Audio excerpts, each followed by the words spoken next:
আজকে আপনার বাড়িতে যদি মসজিদের ইমাম সাহেব ঢুকি যায় আপনি বিচার দায়ের করবা, আমার কোন মানুষকে যদি ঢুকি যান তাহলে আপনি বিচার দায়ের করবা অমুকর ফুয়া অমুক মানুষকে আমার বাড়িতে না হইয়া ঢুকি গেল।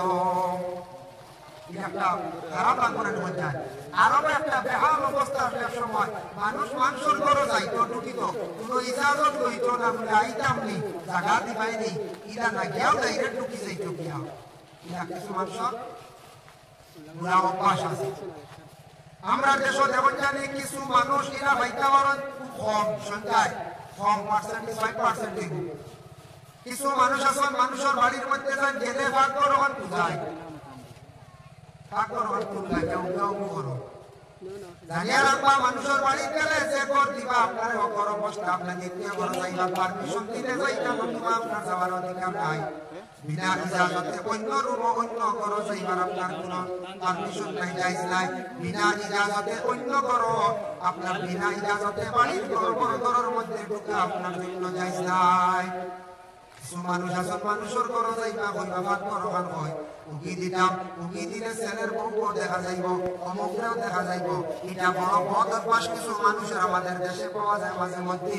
ইলা যারা অভ্যাস করিয়া থাকো যারা সম্মান মর্যাদা জমিনে কমে যায় বেটি মানুষের খুব খারাপ হয় বলে দামর অমুক মানুষটা বড় খারাপ, অভ্যাসটা বড় খারাপ। বাড়ি খাইলে উগাও কি করে ভাগ করো গিয়াও ঢুকি যায় হইবেন না ভাগ করো ঢুকা ঢুকি খুব খারাপ সাইবা একগুলো ওলা খেয়াল করেন ঢুকি যেতে গিয়া তারপর ওখানে দেখি নাই মানে আর খেয়ে আসুন ওখানে দেখি নাই। একদিন বিশেষ করিয়া যখন ও আয়াতের ব্যাখ্যা দেখছেন বলে এখানে আয়াত নাযিল হইছে কারণে আরো বলা বেহাল অবস্থা আসলো, মানুষ মানুষের ঘর খালি যাইতো ইজাব দিত না। আল্লাহ জানাইয়া দিলালা তাদখুলু বুয়ুতান গায়রা বুয়ুতিকুম হাত্তা তাস্তানিসু। ও নবী আপনি জানাইয়া দেন আপনাদেরকে নিজের ঘর ব্যতীত অন্যর ঘর অন্যর বাড়ি যখন যাইবা অন্যর ঘর যাইবা ইজাজত পাইলে তারারে বইও ঢুকিতা আর ইজাজত না পাইলে কারোর ঘর ইলা যাইতা না। আর যদি ইজাজত পাই মানুষের ঘরের মধ্যে ঢুকি গেলে এই বাড়ির মধ্যে গিয়ে তারা সালাম দিতা আল্লাহ পরিবারকে সালাম দিলে অত সাল্লিমু আলা আহলিয়া ও বাড়ি ও ঘরকে সালাম দিলে মানুষের সালাম বাড়ি গিয়ে পৌঁছলে এই বাড়ির মধ্যে আল্লাহ রহমত এবং বরকত নাযিল করেন। সুবহানাল্লাহ। এতে বোঝা যায় মানুষের বাড়িতে মানুষ গেলে সালাম কি দিলে কায়দা আছে বাড়ির রহমত নাযিল হয় বরকত নাযিল হয়। মানুষ যাওয়া আসা বাড়ানো হচ্ছে, মানুষ আসা যাওয়া যে কোনো বাড়িতে মানুষ আসা যাওয়া করা এটা লক্ষণ বলা।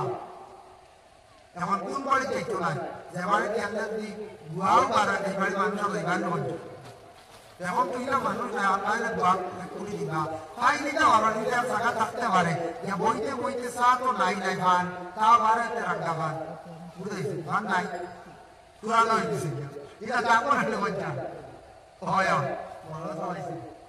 ও ইরা থাকে ইরা যদি দৌড় ঘাটা যদি হয় তখন মানুষের লাগবে না। বুখারী শরীফের হাদিস রাসূলুল্লাহ ফরমায় এক ব্যক্তি আসে প্রশ্ন করলো ইয়া রাসূলুল্লাহ আইয়ুল ইসলাম খায়রুল ইসলামের মধ্যে সবচেয়ে ভালো কোন জিনিস? আল্লাহর রাসূল ফরমান কালা তুতি'মু তুআম মানুষের খাওয়ালি হইতে বাবা খালি গোশত দিয়া মাছ দিয়ে খাওয়ালি নাই। আপনার বাড়ি যে কোনো মেহমান গেছেন শরবত ওয়ালাইটা মেহমানদারি চা আমরা দেশে প্রচলন চা আপনি খাওয়াইছেন পান খাওয়াইছেন সব মেহমানদারি এক এক জায়গার এক একটা মেহমানদারি আছে। আমরা বিশেষ করে নর্থ ইস্টের মধ্যে বেশিরভাগ প্রচলন হইল গিয়ে বলে চার ভান দিল্লি রাজস্থান মহারাষ্ট্র তার জায়গায় গেলেও পয়লা ফল দেয় বেশিরভাগ গেলাম আমি দেখতে পাইলাম চাও দিন ফল বেশিরভাগ দিন। সৌদি আরবে যায় গেলেও দেখবে পয়লা ফল দিবা সেকেন্ডে বিরিয়ানি আইব খুব রেডি থাকে সবসময় গোশত রেডি থাকে তারা এইভাবে দেয়। এইভাবে জায়গায় জায়গায় বাংলাদেশে যায় গেলে চাও পাইবা ম্যাগি খুব বেশি খায় চাউমিন বেশি তারা খায়। এইভাবে এক একটা জায়গার মধ্যে এক একটা মানুষ এক একটা জিনিস দিয়ে কি করেন মেহমানদারি করেন। যার কারণে আল্লাহর বান্দাগণ মেহমানদারি করা এটা আমার নবীর সুন্নাত। মানুষ মানুষ হয় মানুষের বাড়িতে আসা যাওয়া করলে হমক বেশ খাওয়াইলে মানুষের হিসেবে আল্লাহ বরকত ঢালিয়া দেন। আর মানুষ মানুষের বাড়ির মধ্যে যাইবা আগে যাওয়ার পরে মানুষের সালাম কি করবা এটা তাকে বাড়িতে আল্লাহ রহমত বরকত নাযিল হয়। তার দলিলটা কি তার নবীজি একদিন গেল এক সাহাবীর বাড়ি যার নাম হলো সাদ ইবনে উবাদা রাদিয়াল্লাহু তাআলা আনহু। সাদ ইবনে উবাদা নামক এক সাহাবীর বাড়িতে নবীজি গেল ইয়া সালাম দিন আসসালামু আলাইকুম আসসালামু আলাইকুম, কোনো জবাব নাই, কোনো জবাব নাই। জবাব না হইয়া নবীজি পুরিয়া যাইতা গিয়া জলদি করে 12 জন সাহাবী ইবনে উবাদা বলে ইয়া রাসূলুল্লাহ ঘরে তশরিফ লোকা। আপনি কইস নামে আরেক সাহাবী ছিলেন তাই কইলা ও ভাই জান তুমি কেন নবীজি সালামের জবাব দাও না? বড় বেয়াদবি করলাই রে বা, আমরা নবী তো তোমার বাড়িতে ঘুরিয়া যাইতা গিয়া। ওই সময় রাসূলুল্লাহ সাল্লাল্লাহু আলাইহি ওয়াসাল্লাম রে ঘরের মধ্যে আপনি পয়সা দেখতে পাইলা সাদ ইবনে উবাদা নিয়া কইলা ইয়া রাসূলুল্লাহ আপনার সালাম আমি শুনছি, আস্তে আস্তে জবাব দিছি, আমি শুনে দিছি না কারণে আপনি আমার বাড়ি দুইবার সালাম দিছেন, আমার বাড়ি দুইবার রহমত বরকত নাযিল হইছে। আমি মনে করি আর আমি অপেক্ষা করি আল্লাহর রাসূলের আমার বাড়ির মধ্যে আরেকবার সালাম দেই। সুবহানাল্লাহ, নবীজি দুইবার সালাম দিছেন, আমি বাড়ছে আরো সালাম দিতাম। ইয়া রাসূলুল্লাহ আমি সালাম দিতাম শুনি আর আস্তে আস্তে দিয়া জুড়ে দিলেই তো আমি আর আপনি আইছি আমার ঘর আমি বাড়িতে লাগবো। আমি কই আপনি কি নবীজি শুনি আমার বাড়িতে সালাম দেখবো? কত খেয়াল, হ্যাঁ কত খেয়াল, নবীজি সালাম দিতে তার বাড়িতে আলি বরকত নাযিল। নবীজি ঘরের মধ্যে অংশগ্রহণ করলাম। তারপরে সাদ মুসা নামক যে ব্যক্তি, সাদ ইবনে উবাদা নামক যে ব্যক্তি তার সামনে রাসূলুল্লাহর সামনে মেহমানদার হিসাবে কিসমিস বাইর করিয়া দিলাম। কিসমিসটা বাইর করিয়া দেওয়ার পরে আল্লাহর রাসূলের সামান্য খায়া রইছে, ও বাকি কিসমিসগুলা সাদ ইবনে উবাদার ঘর সারায় বরকত হিসাবে বাটিয়া খাইলা। এটা তাকি দলিল হইল আপনার বড় বড় সাহাবা হলে, বড় বড় বুজুর্গ হলে, সুফি হলে কোনো সময় ফলমূল খাইয়ারা হয়, এই খাবারটা আমরা বরকত হিসাবে খাইতাম পারি। এটা খাইলে আপনার লাগি ফায়দা আছে, এর কারণে আমরা এগুলা খাই। এক প্লেটো এক বর্তন খাইছো, এটা ফল শুকনা জিনিস খাইছো। নবীজি জামানা রুটি আসলো, গোশত আসলো, তারপরে আপনার খাজু যা ফলমূল এক বর্তন খাইছো একলগে, এক বর্তন হয়ে গেলে মিথ্যা খাওয়া সুন্নত। এখন আমরা যেটা মাঝে মধ্যে ভাত খাই, ভাত খাই খাই না মাঝে মাঝে, এখন ওটার উপরে একগুলো দলের দিন নবীজি খাইছো এক বর্তন, তো আমরা ওলা খাই না বলে আমরা দেশ একটা প্রচলন হয়ে গেছে, কিছু কিছু জায়গা তো এক বর্তন ভাত দিয়ে খাই। এখন দেখো কয়েকগুলো লোক লাভ, কয়েকগুলো লোক পাঠে লোক মহিলা দেখার পর একটা নোংরা হিসাবে কিনা লাগবো না পঞ্চায়েত। হ্যাঁ, এর কারণে তো জুন শুরু সারা এখানো এটা নাই। নবীজি খাইছেন রুটি, শুকনা গোশত, গুনা গোশত, খাজুর সারা একত্রিত হিসাবে এক বর্তন খাইছে, এক বর্তন খাইছে। এর লাগি ও বলো শুকনা জিনিস হয়ে গেলে আমরা মিলিয়া খাই না, নবীজি যারা খাইছে রয়েছে বর্তন হিসাবে আমরা বাটিয়া খাই। ভাই মুসলমান, এর লাগি বিশেষ করিয়া দয়া করিয়া আল্লাহ রাসূলের প্রতি মেহমানদারি করলাহে। মেহমানদারিটা করছেন বলে সাদ ইবনে উবাদা, এর লাগি মেহমানদারি করা নবীর একটি সুন্নত। দেখো মেহমান খুশ হইতে গিয়ে আমি একটা ঘটনা আপনাদের সম্মুখে আমি আর ভগবী কিতাবের মধ্যে আলোকে একটা ঘটনা আনছেন। আমার নবী মুহাম্মদুর রাসূলুল্লাহ সাল্লাল্লাহু আলাইহি ওয়াসাল্লাম মক্কায় জন্মগ্রহণ করার পরে প্রথম 2 বছর আসলা রাসূলুল্লাহ বলে কোন জায়গায় তাইফকে শুনলেন যারা মক্কা গেছেন, তাইফ শহর গান উষা হইলে বড় সুন্দর, বড় ঠান্ডা, বড় নিরাই এক জায়গায় কান তাই তাই বড় মজার জায়গা। এই তাইফকে আল্লাহ বদলাইছেন হার খাতিরে জানেননি, নবীজির খাতিরে। ওখানে সুবহানাল্লাহ। কিলা নবীজি যখন মা আমিনার পেটে ছিল তখন আল্লাহ একদিন জিবরাইলকে অর্ডার করেছিল, ও জিবরাইল আমার সর্বশেষ নবী বিশ্ব নবী এই দুনিয়ার জমিনে আগমন করবা, তশরিফ নিবা মক্কায়, কিন্তু তুমি যাও তাইফ গিয়া হালিমা নামক এক মহিলা আছে, ও মহিলার এখন বাড়ি আছে, ও বাড়িটা কি মাপ দেও, চতুর্দিকে তুমি 72 মাইল রাউন্ড মাপ দিবাই, আর মাপ দেওয়ার গভীর 70 রাত তাইফের মাটিও গুনিয়া বাহারে মসজিদ দরিয়া ছাড়বে। এখন 72 মাইল আর গভীর 70 রাত, ইরা মাটি যদি আপনারা আমার ও করিমগঞ্জ ডিস্ট্রিক্টে যদি বদালি থাকে, জেসিবি, বুলডোজার, ডাম্পার, ট্রাক টুকতে কত হাজার লাগবে না, কত হাজার লাগবে না, 70 রাত গভীর হইতো। যদি একটা মনে করে আমরা আসামর chief minister Himanta Biswa Sarma order করলাম, বরাবর মাটিটা খারাপ হয়ে গেছে, কমসে কম 5 ফুট সমান নিয়ে যাবো উপরের মাটি, কত crore crore million million budget লাগবে না, ক্ষমতা আছে কোনো বড় মন্ত্রীর বড় বাদশার মক্কা। আল্লাহ ওটা বলছেন জিবরাইলে 72 মাইল আর 70 গভীর ও মাটিয়ে তুমি সরাইয়া অন্তরে সরাইয়া নীল দরিয়ার বালা মাটিয়ে বুনালিয়া আবার তাইতে জেলা আসলা করে দিলেন। জিবরাইলে আল্লাহর কথা শুনছেন, শুনিয়া তো গিয়াও যেমনে তাই খামটা মারা আর শুরু করছেন জাপটা মারিয়া 70 গভীর 72 মাইল লইয়া ভাড় সারা মাটি নিয়া বাইরে বইয়ে দরিয়া ছাড়ছেন। নীল দরিয়ার নরম বালা মাটি আনিয়া তাইকে আবার ভরপুর করে দিলা। হয় আল্লাহ আমার দায়িত্ব শেষ করে নিয়েছি, খোলার কারণটা কিতা? আল্লাহ জানাইলা জিবরাইল শুনো, আমার নবী যেই দিন মক্কায় যখন তশরিফ নিবা যাওয়ার সঙ্গে সঙ্গে আমার নবীজির খাতিরে আমি আল্লাহ তাইফার জমিনে রহমত ওয়ালা বরকত ওয়ালা বানাইয়া দিলাইম। মাটি তো বদলাই রাইছি বালা মাটি। এখন জানি আমরা প্রায় বাড়ি পুরানা হয়ে গেলে 60-70 বছর বাড়ি, 100 বছরের বাড়ি দেখবা গাছ হইতে হইতে বাড়ির মাটি একবারে শক্ত বালা হয়ে যায়, কোনো গাছ আর হয় না। পুরানা বাড়িতে কিছু হয়নি, যেটা উঠিছে আর তোলে কিছু আনি যায় যাও ওইটা নিতে নয়া মাটি দেও বা বন্ধর মাটি দেও দেখ কত মাটি কত হয়ে গেল। নবীজি জন্মের পরে আল্লাহ রাসূল সাল্লাল্লাহু আলাইহি ওয়াসাল্লাম প্রথমে হালিমা সাদিয়ার কাছে 2 বছর রইলাম। আবার একদিন হালিমা 2 বছর পরে সঙ্গে দিলেন আমিনার কাছে। আমিনা কইলা, ও হালিমা, আমার ছেলে মুহাম্মদের নিয়ে তুমি আরো কয়দিন তাইফ রাখো, কারণ মক্কায় বর্তমানে কলেরা বেমার চলতে আছে।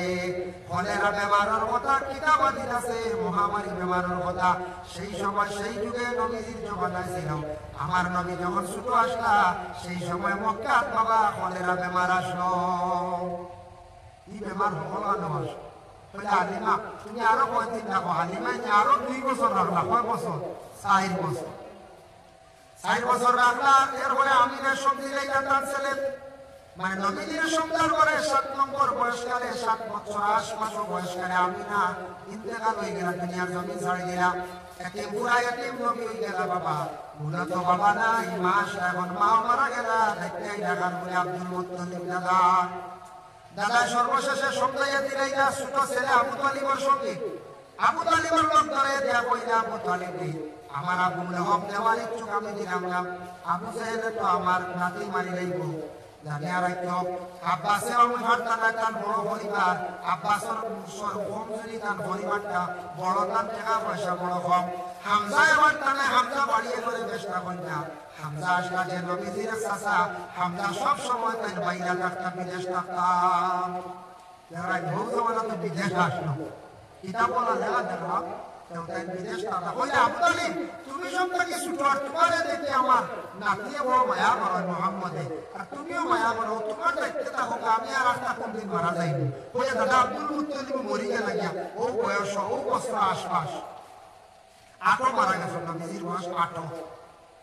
আরো রাখলা 4 বছর আবু তালিব। 4 বছর রাখার পরে 4 বছর পরে একদিন 12 বছর নবীর যখন বয়স হইল, 12 বছরের শিশু নবী। ওই সময় আবু তালিব একদিন চাচা কইলা, ও বাতিজা মুহাম্মদ তুমি মক্কায় থাকো, আমি একটা কাফেলা লইয়া তিজারতের উদ্দেশ্যে আমি শাম যাইতাম। নবীজি উঠিয়া কইলা, ও চাচা আমার রাখিয়া যাইও না, আমার বড় খেয়াল বড় ইচ্ছা শাম দেশখান আমি নিজে দেখতাম। তখন উর্জুক গাড়ি আসলো না বাবা, হাঁটিয়া যাইতা বাবা। এর জন্য তখন রাসূলুল্লাহ মানছেন না। চাচা আবু তালিবে টোটাল 50 করে কত হইছে, আর নবীজির লাগাইয়া খান নজর লইয়া রওনা দিলা সামনে সোজাইতাম। তখন নবী পুরা নবী বলে সবাই জানে না, প্রকাশিত হয় শিশু নবী। আমরা কিতাবে দেখা নবী আল্লাহর নবী, আল্লাহর রাসূল, ঠিক আছে, বাচ্চা ওগুলা জানে না। ইতিহাস পাইছেন বিভিন্ন কিতাবাদি পাইছেন, তাওরাত জবুর ইনজিল পাইছেন। সর্বশেষ একজন নবী বা মুহাম্মদ নাম হইব তাইব পাইছেন, কিন্তু তারা সবে জানে না। কিছু সংখ্যক মানুষ জানে, কিছু সংখ্যক মানুষ জানে না। আর ওই সময় আবু জেহেল সব একটু বুঝি রাখছে, এ সারা আগে বুঝে রাখছে। বলে এ শত্রু, ঠিকই আমার সব সম্পদ, আমার রাজত্ব সিংহাসন ছিলাইয়া নিব। যাইতে যাইতে শাম যাওয়ার প্রায় 10-12 মাইল আগে, শাম যাওয়ার 10-12 মাইল, 10 না 30-32 মাইল আগে এক জায়গা এই বাজারের নাম হইল মফরুক। সেই মফরুকের মধ্যে যখন অবস্থান করল বাজারও একজন পণ্ডিত পাই রইলা, জ্ঞানী ব্যক্তি পাই রইলা, এর নাম হইল হবিরা পণ্ডিত। হবিরা পণ্ডিতে হইলা ও কাফেলাবাসী হল হইতে গিয়াইছ বলে বহু দূর মক্কা থাকিয়া, মক্কার থাকি শুনিয়া তাই অগ্রসর হইলা দেখি যাইলে মক্কার কোন কাফেলা হইলা আমি হবিরা হইয়ার সারারে আমি দাওয়াত দিলাইলাম। আমার অন্য সামান্য নাস্তা আমি করাইতাম আপনারা দাওয়াত। হবিরা দাওয়াত দিলাম তো এটা নিয়ে খান মতন হ্যাঁ বড় মেহমানদারি করেন, বড় দাওয়াত খাওয়ার মানুষ বুঝেছেন। ও মেহমানদারি করটা হবিরা সবরে দাওয়াত দিলা সারা দিয়া হবিরার বাড়িতে উপস্থিত, উদারা উপস্থিত নবীজি আলী আলগা আলগা সরিয়া একা। ওই সময় হইলে কাফেলার সর্দারকে বলে আমি আবু তালিব বলে আচ্ছা ঠিক আছে তোমাদের কাফেলার সারা মানুষ বড় মানুষ, এখন শিশু মানুষ আমি দেখতে পাই আর এই বলে আমার বাতিজা বলে আলগা খেলে বলে আমার বাতিজার বড় আদর্শওয়ালা, আমার বাতিজার মধ্যে বড় সরমেশ, আমার বাতিজা বড় এহতেরাম করেন, বড় দ্বারা আড্ডা দেন না, বড় দ্বারা ঘুমাই না, বড় বালা আমার এক বাতিজা সঙ্গে যাইতা। কিন্তু আমার বাতিজার বড় কষ্ট। এই সময় রাসূলুল্লাহ সরিয়া গিয়ে মরা একটা গাছের মধ্যে হেলান দিয়ে বসা। মরা গাছ, আচ্ছা কোনো মানুষ মরা গাছের করে দেখবো ছায়া নাই, ওরা আছেন আপনার বাড়িতে যদি অন্য পরিষ্কার সব হত্যা ছাড়া বলি অন্য কেউ বইবেন এগুলো হত্যা নাই বইতেছে কেউ বাড়তো না মানে ওরা রবার গাছের তলে কি দিন সারা হত্যা পড়ে যায়, আমরা গাছের সারা হত্যা পড়ে যায়। আমরা গাছ তলে আমার বাড়িতে আমরা গাছে মাছ হত্যা বড় বড় ধরে একটা যায় দেখছি এদিন সারা হত্যা কুমায় সারা পড়ে গেছে। তোরা বলে চৈত্র বৈশাখ হয়ে হত্যা দিই এর কারণে মরা গাছের তলে কেউ বেশ বই মরাই গুলিকে দাঁড়ু লই না, নবীজি মরা একটা আছে তো তারও কেউ হেলান দিয়ে বসা। এই বাতিজা আগলা সরি সরি এই বাতিজা তোমার নাম কি আপনার নাম হইল যে মুহাম্মদ সুবহানাল্লাহ যেমনে সূর্য তার ডাউট মাস বলে আচ্ছা বাবার নাম কি বলে বাবার নাম হইল যে আব্দুল্লাহ, বলে মার নাম আমিনা, বলে দাদার নাম আব্দুল মুত্তালিব, বলে জন্ম কোন জায়গায় বলে মক্কায়, বংশ কুরাইশ, যেমনে সারা মিলে গেছে। ওই সময় হবিরেন সম্পূর্ণ ডাটা বাইরিছন দৌড় মারছন কি আল্লাহ রাসূলকে জড়াইয়া ধরিয়া খান্দন আরম্ভ করলাম। আবু তালিব বাবা কই গেলা রে আমার বাতিজারে হবিরা পণ্ডিতে ধরিয়া কেন খান্দন বুঝলাম না। ওই সময় বাতিজা মুহাম্মদ রে ধরিয়া ঘরের মধ্যে আনলাম, কইলা রে ও হবিরা পণ্ডিত তুমি আমার বাতিজারে ধরিয়া কিতাব বুঝতে খালি খান্দিটা আমারে পৌঁছায়। বলে জানিয়ালা করে আবু তালিব আমি তাওরাতও পড়েছি, জবুরও পড়েছি, ইনজিলও পড়েছি রে। প্রত্যেকটা কিতাবের মধ্যে উল্লেখ আছে সর্বশেষে একজন নবী জমিনে আসবা, এই নবীর নাম হইব মুহাম্মদ, বাবার নাম হইব আব্দুল্লাহ, মায়ের নাম হবে আমিনা, দাদার নাম আব্দুল মুত্তালিব, পুত্র মানে বংশ হইব গে কুরাইশ, মক্কায় জন্মগ্রহণ করবা। আর প্রত্যেকটা কিতাবের মধ্যে পাইছি এই ছোটকালে শিশু নবী থাকা অবস্থায় ও রাস্তার দিকে একবার সামনে সদেন সফর করবা। আর আমি হবিরা কিতাব ভাইয়া 20 বছর থেকে আমি খালি কাফেলা করে দাওয়াত খাওয়াইয়া আর এই মুহাম্মদ রে আমি খালি তালাশ করিয়ার হবো সুবহানাল্লাহ। 20 বছর থেকে দাওয়াত খাওয়ালি নবীজির দেখতা হরিয়া হবিরা বুঝ ভাইরা ওলা দাওয়াত খাওয়াইছেন হইও না বহুত সম্পদ আসলো, বড় বড় কাফেলা করে খাওয়াইতে খাওয়াইতে কিছু সম্পদের কমি পর্যন্ত দেখা দিলাইছে। সবাই আবু তালিব রে আমার মুহাম্মদের লাগি দেখা হয়ে গেছে, জীবনের সার্থক হয়ে গেছে গিয়া খালি আর কেরে আবু তালিব এই মুহাম্মদ রে দেখার লাগিয়া 20 বছর থাকি খালি আমি অপেক্ষায় 20 বছর থেকে রাসূলুল্লাহর লাগি অপেক্ষা করতে অবিরায়। এই সময় রাসূলুল্লাহর নিয়ে বড় আদর যত্ন করি রাখছেন, গোটা কাফেলারে তার মেহমানদারি করছেন করিয়া জীবনের আমার সার্থক হয়ে গেছে রে। ওই সময় আদেশ করলা ও আবু তালিব তুমি মুহাম্মদ রে লইয়া এই কাফেলা লইয়া তুমি সামা যাইও না, আমি যারা কিতাব পাইছি তা সামর কিছু দুশমন হলে ওরা কিতাব পাইছ তারা বলছেন যে মুহাম্মদ নামে একবার ব্যক্তি যে জন্মগ্রহণ করবা এই আখিরি জামানার নবী হইবা, এই সময় একবার হইবা আমরা বই পাইলাইছি তারা অপেক্ষা করে যাওয়ার পরে মুহাম্মদের ক্ষতি করে যাইব। ও আবু তালিব তুমি নবী রে মুহাম্মদ রে লইয়া সামা যাইও না, ও বাজার মাল বেচিয়া তুমি ঘুরিয়া যাও গিয়া। ও আবু তালিব এই কথা শুনিয়া বাতিজার হেফাজত লাগিয়া আমিয়ার কথা শুনিয়া মফরুক বাজার মাল বিক্রি করিলে আর হইলা বাপসাম নয়টা লাভ হইব বলিয়া এদিন দেখি মফরুক কোটি কোটি বাজার বেশি লাভ হয়ে গেছে। তিজারত আসলো মক্কার কিছু জিনিস সামন আই মক্কার সামান নিয়ে সামা বিক্রি করতা সামর সামান নিয়ে মক্কা বিক্রি করতা বড় কষ্ট জিন্দগি কাটিছে বাবা সাহাবায়ে কেরামের জিন্দগি নবীজির জমানাত মানুষের জিন্দগি বড় কঠিন কাটিল পিঠির মধ্যে মানে বুঝা লইতা সামগ্রী বিক্রি করতা পিঠির মধ্যে বুঝা লইতা তাইফকে বিক্রি করতা তাইফর সামান সবজিগুলা নিয়ে মক্কা বিক্রি করতা আর মক্কা থেকে খাজুর লইয়া মক্কা থেকে কিছু ফল লইয়া ওটা নিয়ে তাইফ নিয়ে বিক্রি করতা সামনে বিক্রি করতা হাটিয়া মানুষের জিন্দগি থেকে চলে গেছে কত সুখের জিন্দগি আল্লাহ আপনার আমার বাবা দান করছে কোনো কষ্ট আমরা বুঝি আর না ওরে আল্লাহর মধ্যে আল্লাহ কবুল শুকরিয়া কত সুখ শান্তি বার করে নবীর দ্বীন ইসলামে আমরা পুরো টিকাইয়া রাখতাম পারলাম না নবীর দ্বীন ইসলামের খেদমত করতাম পারি আর না নবীর দ্বীনের প্রতি মহব্বত রাখতাম পারি আর না বাবা দুঃখের ব্যাপারের লাগি বাবা কত সুবিধা আল্লাহ দান করছে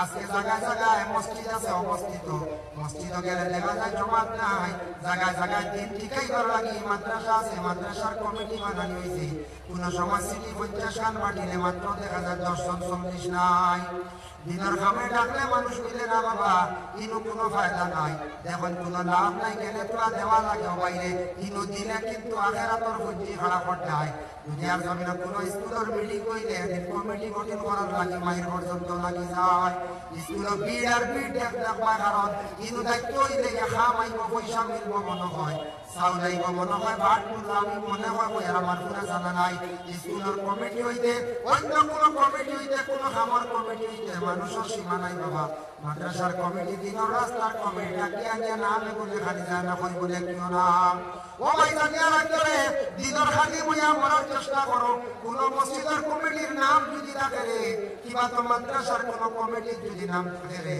ইসানে সাহাবার কমিটির যদি নাম থাকে দিনের ক্ষেত্রে একটা যদি মরি যাও রে বাইরে কোনো কিছু যদি থাকে না হইতে তোমার ভাই আল্লাহ দুনিয়া কোনো কিছু এমন করতাম পারছি না মন তোমার নবীর দিলি দরজকারে খাদিম আসলাম রে আল্লাহ দিন টিকাই ভালো লাগিছে মাদ্রাসা খান খাদিম হিসাবে আমি আসলাম আমার একটু মায়া করো আল্লাহ হয়তো সর্বশেষে তুলা একটা সুযোগ কই আল্লাহ পাক রব্বুল আলামিন কিয়ামতের দিন সম্বন্ধ অশেষ বন্ধ করে আল্লাহ মাফ দিবা আমরা এটা আসলেন বলছাই এটা নাই ওজে নাই ওয়াকিল আয়োজন হইছে হ্যাঁ ওজে ওয়াকিল আয়োজন হইছে আমরা এক জায়গা একটা সিস্টেমে আমরা কোনো কিছু জায়গা মাহফিল হয় দিনটা কি চালু হয় দিন কত মানুষ বাংলাদেশে গেলে দেখবা কিছু প্রোগ্রাম আছে কিছু এরিয়া এটা দিন প্রোগ্রামে মানুষ বেশি আমিও এক প্রোগ্রাম করছি দিনের বেলা সেই বাংলায় গত বছর গিয়া হয় দিনে একটা রাত্রে একটা আল্লাহ দিন কি পরিমাণ মানুষ বন্ধ আছে 2 লুড়ের বুঝেছি বন্ধে আর 2 লুড়ের কি পরিমাণ মানুষ ওইটা কত মানুষ আমরা মানুষের মনোভাব হয় যে একটা আওয়াজ আছে বিরাট বড় প্রোগ্রাম ডাক নেওয়া হয়েছে বিশাল বড় জনসমাবেশ বড় প্রোগ্রাম মানছে দিন ও আশপাশ মিস্ত্রি কাম থাকলে কন্ট্রাক্টর কাম বন্ধ করা লাগে না এইরকম কাম করতে পারতে না এদিন বন্ধ করাও লাগবে কিন্তু আমরা প্রোগ্রাম ইয়ে আশপাশ তখন মানছে ওই বাড়ি সারা বছরে একটা বিরাট প্রোগ্রাম আমরা এলাকাতে আছে এটার কাম না তো দুর্বল থাকুক উপবাস থাকুক এদিন কোনো কামও দেখতো না কোনো এদিন গোসল করিয়া খালি কাপড় লাগে খালি মফিল উঠা দৌড়া বাচ্চারা যাইতাম বড় যাইতাম মুরব্বী দেশ যাওয়া সাহিত্য আছে সে যান কোনো অসুবিধা নাই সব দেখবা যাইতাম ও সারাই মফিল বলিয়ে দিন আচ্ছা দিনও আমরা বাড়িতে রাইতো বানাবো এর লাগে রাইতো মফিলে একটু প্রায় জায়গা মফিল মানুষ কম কারণ কিনা আমরা দুনিয়া লোক করে গেছি মোবাইলের লোক করে গেছি মফিলে যাই আমরা মফিল কিনা বুঝি আমরা কই একটা তো আওয়াজ মাইক্রো করে এটা তো মোবাইল আসতা আপনি কিন্তু এই বাইরে মোবাইল আওয়াজ শুনবাই জানা হইব জানা জিনিস এই মফিল শুনাতে সব কইবে কই জানাই মোবাইল কোরআন শরীফ রেকর্ডিং আছে তিলাওয়াত শুনিয়া শুদ্ধ করবাই কিন্তু এটা সব নাই সব উলামায়ে কেরাম বলে রহমত রেকর্ডিং শুনিয়া আপনি শুদ্ধ করতে পারবাই জবানে করতে পারবাই কিন্তু সব নাই क्या করছেন তোমার এর লাগে মোবাইল শুনিয়া আপনার জানাও জানতে পারবা এক ফায়দা হইতা তবে কি ফায়দা হইতা না মফিল আমরা দেশ ভাইয়া আজকাল নাইট খেলা মানে বাইরে হয় না কত খেলাত মানুষ হাই যায় মফিল আলা লাগে আমরা দুনিয়াদারিতে যে বেটায় নবী দেখবার লাগিয়া নবীর লাগে সাক্ষাৎ করার লাগে 20 বছর থেকে খালি মানুষের খাবার খালি তুকার নবী রে নবী ও বলো বাবেলা যাই থাকি বলো নবী খাবার ভাই মুসলমানের লাগে আবু তালিবে মাল বিক্রি করিয়া যখন রওনা দিলাইলাম রওনা দিতে সময় হবিয়া পণ্ডিতে কি করলা আল্লাহ রাসূলকে আটকাইয়া দিলাম কতখান বলে 10 মাইল পর্যন্ত অগ্রসর করিয়া দিলাম 10 মাইল পর্যন্ত আটকাইয়া দিলা যার কারণে আল্লাহর বান্দাগান 10 মাইল পর্যন্ত সম্মান করিয়া আটকাইয়া দিলা উসা একটা জাবালা নামক পাহাড়ের মধ্যে উঠিয়া হবিরা গন্ডিকা হইতা আয় নবী বলিয়া যখন প্রকাশিত হইবা নবুয়তি লাভ করবা আমার হায়াতে মানত নাই যদি হায়াতে মানত রে আমি হবিরা বৃদ্ধ হয়ে গেছি বয়স হয়ে গেছে গিয়া যদি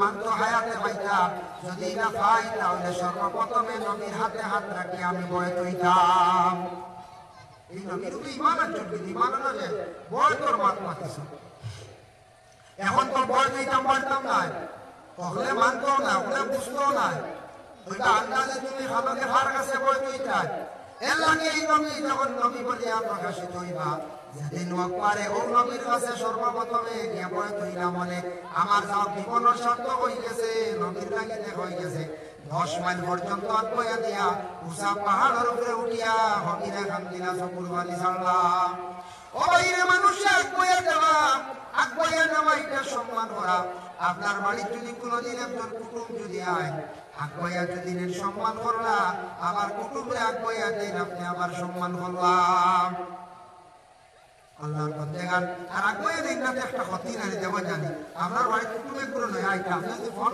করি করো আনা যায় জানি আনা যায় ফোন করি কইবার বলে আইয়ুবা ও রাস্তা আইয়া বলো আইয়া বলবা ও বলো কাটে এখন দেবাই বলে ও হাত তুলিয়া আইয়া ইলা আপনি কইতা পারেন তেও ইলা যদি আমায় করকে টুকুন বাড়িতে যদি টুকুন এই বাড়ির কুটুমে কইবা বলে আর নাই বেটাই বড় বিহার তো আগ্রহী না বাড়ির কাটা কেন তুলিয়া দিল না কইবার আগ্রহী আনিকা কুটুমের রিসিপশন করিয়া আনিকা আর কুটুমের আমার আগ্রহী দেওয়ার সম্মান করা খাপ চাহে না খাও মানুষে বই করে মানুষ বড় বলা ব্যবহার বড় সুন্দর কই বই না দেবো যান কইব দেখছেন নি বাবা কোন মেয়ে সন্তান যখন বাবার বাড়ি আসে নাইরি হিসাবে আসার পরে 9 দিন 10 দিন যখন রইব 15 দিন রইব তারপরে যেই দিন মেয়েটা বাবার বাড়ি যখন চলিয়ে যায় সারা আগ্রহী ঘর থাকি বাইর করিয়া দেয় মেয়েটা যখন বাবার বাড়ি চলিয়া যায় জন্মস্থান যে বাড়ির জন্ম হইল ছোট থাকি বড় হইল বাবার বাড়ি একটা মায়া আছে মেয়েটা কিন্তু স্বামীর বাড়ি গিয়া দৈনন্দিন জীবন চলাইয়া যান সংসার জুড়ি লাইছে তবু বাবার বাড়ি টান এখান ছাড়ে না এর লাগি মেয়ে সন্তান যাইবার সময় ফিরি চায় আর মা জননী সারাই দেখবা আগ্রহীয়া দেয় সারাই যখন আগ্রহীয়া যায় গিয়া মেয়ের গাড়ি এখান যত সময়